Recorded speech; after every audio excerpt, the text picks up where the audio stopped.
po ng dasal. Bukas na kaya pang eleksyon. Andiyan po yung mga pulis at mga PSG niya sa office of the Vice President. Ang dami nila at nasa unahan. So wala. Ngayon, hindi pa rin natin na siya nakita. No? Hindi pa rin natin siya nakita. Kasi ang daming bodyguard na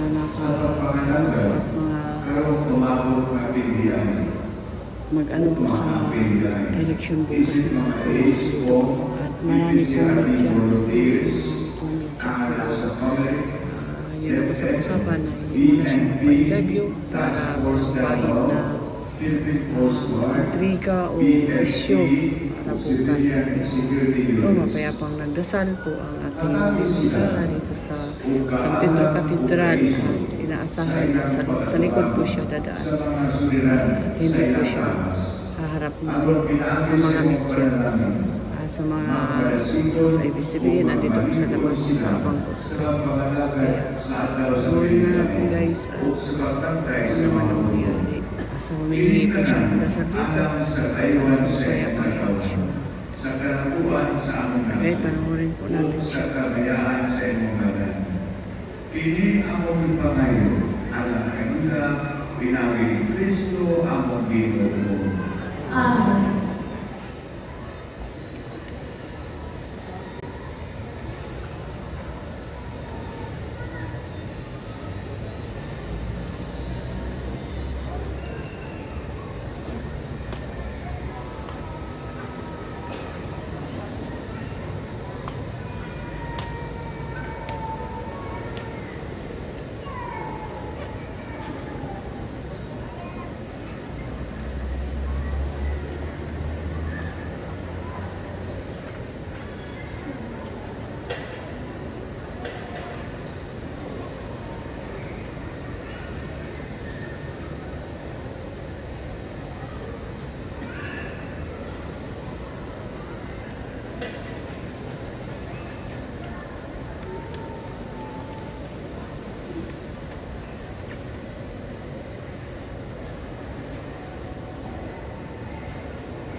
Paliw pagiging sa pagtindo, pag-ampo alang sa balikan ang Kristo yatagan ng paniling modelo sa usa ka sulubon nga naghalat sa iyang ilabuhi alang sa iyang katawan.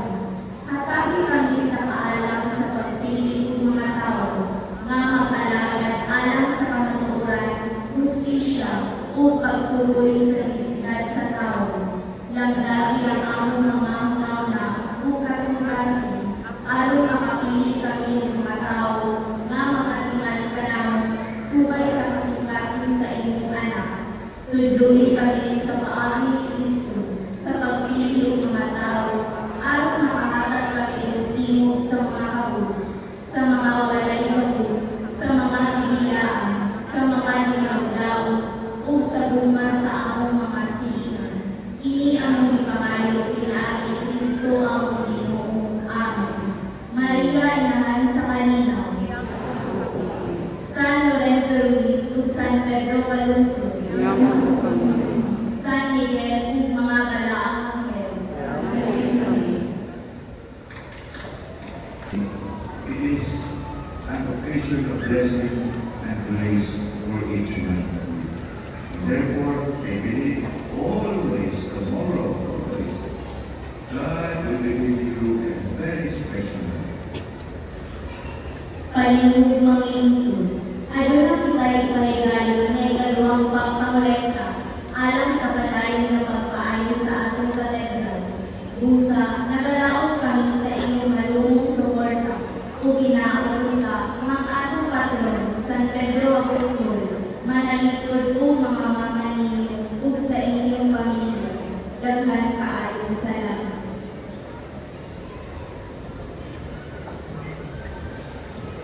I ngayong hapon sa tanan.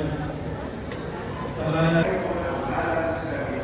Karon o hapon sa kamura. Nga nagbuhat sa langit o sa ito.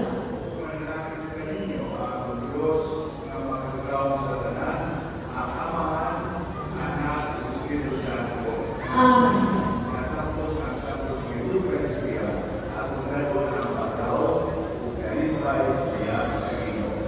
Salamat sa Diyos.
Ayan, papunta na po sa ano, si Inday Sara.